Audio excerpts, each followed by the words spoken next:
Hvernig virka spennubreytar? Hérna ég með tölvuhleðslutæki. Þetta eiginlega ekkert annað en spennubreytir. Það kemur inn einhver ákveðin spenna og það fer út einhver önnur spenna. Heilt yfir þetta þannig að spennubreytar geta og eru yfirleitt að lækka spennu. Þeir geta líka að hækka spennu. Við skulum skoða þetta. Í raun það þannig að við erum með vegginstungu og það innstunga hérna sem liggur í spennubreytin og svo liggur vír í tæki sem á að nota.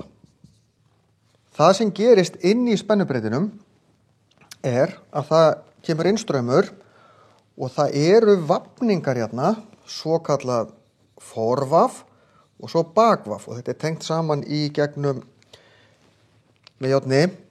Þetta heitir forvaf og bakvaf. Og það fer eftir því hvað eru margir vafningar hér og margir vafningar hér, hvað spennubreytirinn gerir. Einfalda leiðin ef að það koma, segjum svo bara að það komi 230 volt inn, sem almenna spennan í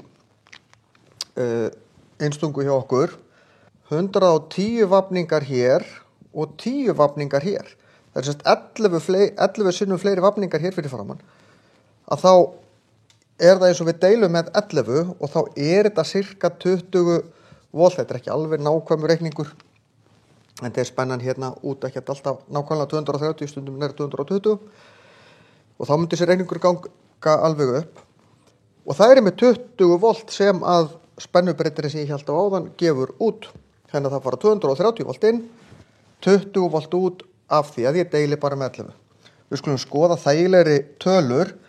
Ef ég set inn 230 volt og bara með 20 vafninga hér en 10 vafninga hér, já, þá ég bara með helmingi minna, deili með 2 til þess að fá þetta og þá tek ég þessa tölu og deili með 2, þetta 115 volt.